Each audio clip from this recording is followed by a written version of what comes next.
Saya Pendeta HKBP Resort Parulian Litong Lihuta menyapa Bapak Ibu serta saudara-saudaraku sekalian dimanapun saat ini berada. Salam sejahtera bagi kita semua.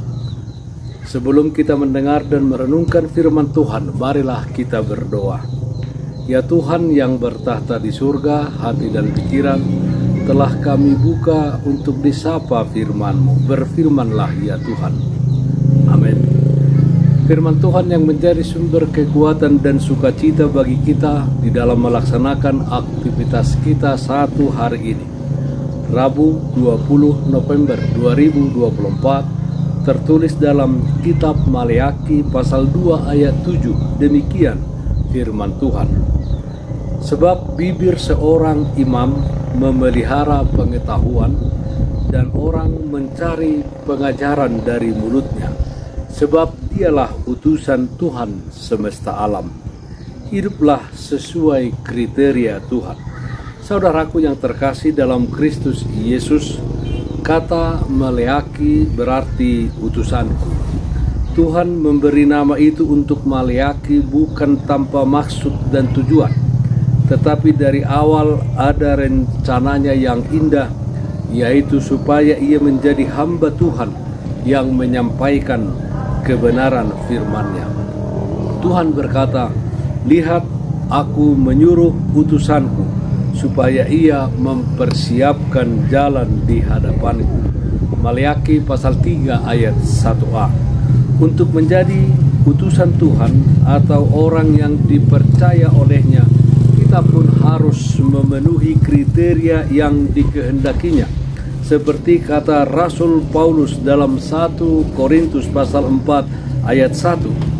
Demikianlah hendaknya orang memandang kami sebagai hamba-hamba Kristus yang kepadanya dipercayakan rahasia Allah.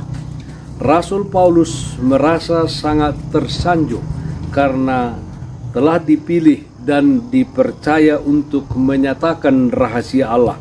Ini adalah anugerah dan kemurahan Tuhan semata. Saudaraku yang terkasih dalam Kristus Yesus, utusan Tuhan tidak hanya orang yang menerima tahbisan seperti seorang pendeta, seorang guru jemaat, bibelvrouw, diakones, seorang sintua atau evangelis. Tidak hanya orang-orang yang aktif di dalam pelayanan di gereja, misalnya seorang tersebut bagian dari panitia pembangunan, anggota seksi, seorang song leader, pemain musik gereja dan lain sebagainya. Tetapi setiap orang Kristen, kita semua adalah utusan Tuhan di tengah-tengah dunia ini. Kehadiran kita di tengah-tengah dunia ini bukanlah kehadiran yang kebetulan, tetapi ada maksud tertentu, yaitu untuk mewujudkan rencana Tuhan bagi dunia ini, yaitu rencana keselamatan.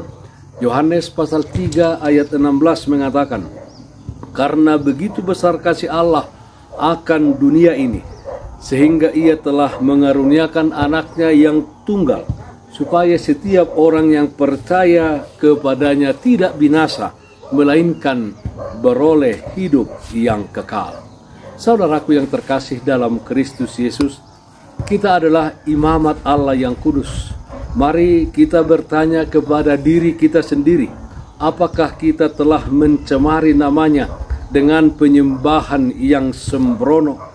Mulut dan lidah kita pergunakan untuk bersungut-sungut, menyalahkan keadaan dan menyalahkan orang lain. Kita tidak bersyukur atas kehidupan yang kita jalani, di mana berkat Tuhan senantiasa memelihara dan menyertai kita. Kita mempergunakan lidah dan mulut kita untuk mengumpat, mengutuki orang lain, mengatakan sumpah serapah kepada orang lain.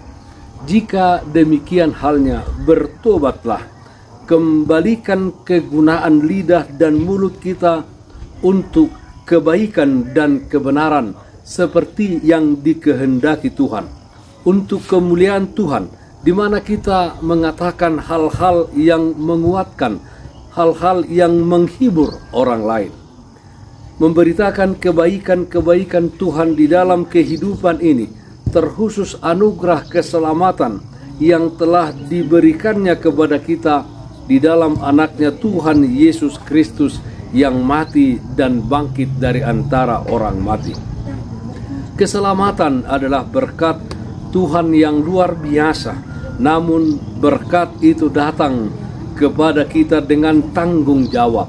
Penyembahan dan pelayanan kita akan diterima hanya bila kita mempersembahkannya menurut keinginan, standar, dan kriteria Allah, bukan standar atau kriteria kita. Hiduplah sesuai dengan kriteria Tuhan. Amin. Mari kita nyanyikan Bukende 691 ayat 1, Hupasahat ma tu Yesus. Hupasahat ma tu Yesus, saluhut ngangoluki, rohanang pambahenaku, saluhut natikiki. Hupasahat ma tu Yesus, saluhut na diriki. Hupasahat ma tu Yesus, saluhut na ngoloki. Marilah kita berdoa. Kami puji dan muliakan nama-Mu ya Allah Bapa di dalam surga, di mana kebaikan, kasih Tuhan senantiasa menyertai dan memelihara kehidupan kami. Ya Tuhan, dengan kuat kuasa Roh Kudus-Mu, jadikan kami menjadi umat-Mu yang hidup sesuai dengan kehendak-Mu, hidup sesuai dengan kriteria Tuhan, bukan kriteria kami.